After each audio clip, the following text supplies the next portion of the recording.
Sir, Rahul Gandhi के बयान पर आपकी प्रतिक्रिया चाहेंगे। प्रधानमंत्री के मेलोडी वाले वीडियो के आने के बाद राहुल गांधी आरोप लगा रहे हैं कि देश आर्थिक संकट से जूझ रहा है और प्रधानमंत्री हंस रहे हैं, रील बना रहे हैं। मल्लिकार्जुन खड़गे ने भी निशाना साधा। देश आर्थिक संकट से नहीं जूझ रहा, कांग्रेस पार्टी राजनीतिक संकट से जूझ रही है। ना तो कांग्रेस के पास नेतृत्व है, ना नीति है, ना नीयत है। देश में कोई समस्या नहीं है। दुनिया की 10 बड़ी शीर्ष अर्थव्यवस्थाओं में पेट्रोल डीजल के दाम 25% औसतन बढ़े, भारत में 4% औसतन बढ़े। देश में आज भी मुद्रास्फीति खाद्य पदार्थों में 4.2% पर है। आज भी जो फॉरेन एक्सचेंज के रिजर्व है वो $690 बिलियन पर है। आज भी भारत दुनिया की सबसे तेजी से बढ़ती हुई अर्थव्यवस्था है। मौजूदा वित्तीय वर्ष में अंतर्राष्ट्रीय एजेंसियों के जो अनुमान है उसके अनुसार भारत की अर्थव्यवस्था 7% से ज्यादा से ग्रो करने की उम्मीद है। राहुल गांधी जी की समस्या ये है कि इतने भयंकर जियोपॉलिटिकल कॉन्फ्लिक्ट्स के बावजूद भारत पे असर क्यों नहीं पड़ रहा। असर इसलिए नहीं पड़ रहा राहुल जी कि जो सरकार का जो पैसा है वो लोगों के घरों में, 2-4 लोगों के घरों में नहीं गया, 140 करोड़ लोगों के घरों में गया। वो CWG और जीजाजी के घरों में नहीं गया, वो कोयला स्कैम और अगस्ता वेस्टलैंड में नहीं गया। वो लोगों को सशक्त करने में खर्च हुआ। वो खर्च हुआ जब 55 करोड़ से ज्यादा लोगों के पहली बार बैंक खाते खुलवाए गए। वो खर्च हुआ जब 40 करोड़ से ज्यादा लोगों को मुद्रा लोन के तहत लोन बांटे गए। वो खर्च हुआ जब भारत में पिछले 10 साल में 100 से ज्यादा यूनिकॉर्न बने। वो खर्च हुआ जब महिलाओं को ताकत देने के लिए हर घर जल पहुंचाने की व्यवस्था, हर घर नल और उस नल में जल पहुंचाने की व्यवस्था की गई। वो खर्च 1 लाख करोड़ का कोयला और 1.5 लाख करोड़ का कोयला घोटाला करके लोगों के तिजोरियों में, 2-4 लोगों की तिजोरियों में बंद नहीं हुआ, जिसको कहते हैं क्रोनी कैपिटलिज्म।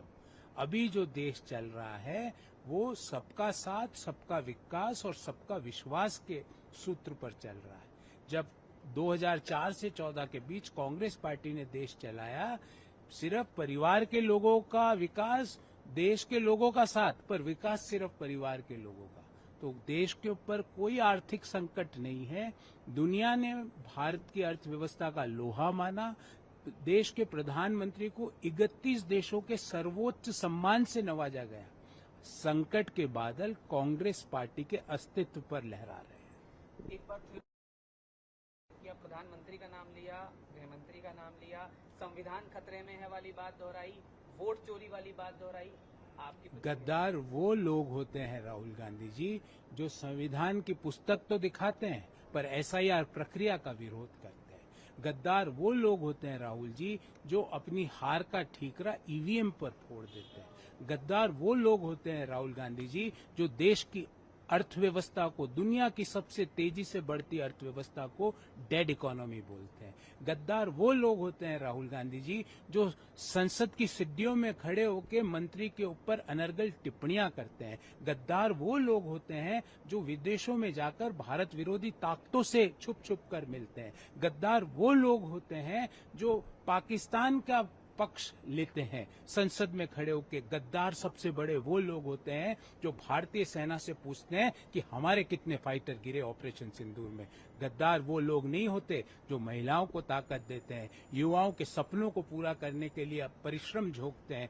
गद्दार वो लोग नहीं होते जो लोगों के पहली बार बैंक खाते खुलवाने का काम करते हैं। गद्दार वो लोग नहीं होते जो 28 करोड़ से ज्यादा लोगों को गरीबी से बाहर लाते हैं। गद्दार वो लोग नहीं होते जो लोगों के बैंक अकाउंट में डायरेक्ट बेनिफिट ट्रांसफर करते हैं। हर 80 करोड़ लोगों को 5 किलो राशन की व्यवस्था करते हैं। वो गद्दार नहीं होते जो अपने घर की तिजोरियां भरते हैं। CWG और जीजाजी के घोटालों से वो गद्दार होते हैं। कह रही हैं कि बीजेपी जो है वो केंद्र से हटने वाली है। देखिए ममता दीदी, TMC का ध्यान रखिए। 6 महीने बाद TMC रहेगी कि नहीं, इस पे बड़ा अस्तित्व का संकट है। आज हालत ये है कि TMC के सिंबल से लोग चुनाव लड़ने के लिए भाग रहे हैं। लोग चुनाव लड़ने को तैयार नहीं है। आज हालात देश की और बंगाल की ये हो चुकी है। ये जहांगीर, औरंगजेब और बाबर की जो सेना आपने भर रखी थी, वो लोग चुनाव लड़ने से कतरा रहे हैं। जो अपने आप को पुष्पा बन के घूम रहे थे, वो आज छुपे हुए घूम रहे हैं। तो अपनी पार्टी की ज्यादा खैरियत का ध्यान रखिए दीदी, और देश सुरक्षित हाथों में है। देश 140 करोड़ लोगों ने जिस पर, जनप्रिय नेता पर जिस पर विश्वास किया है, प्रधानमंत्री मोदी जी, उनके हाथों में है। और वो देश को इस विपदा के दौर में भी इस देश की नैया को पार लगा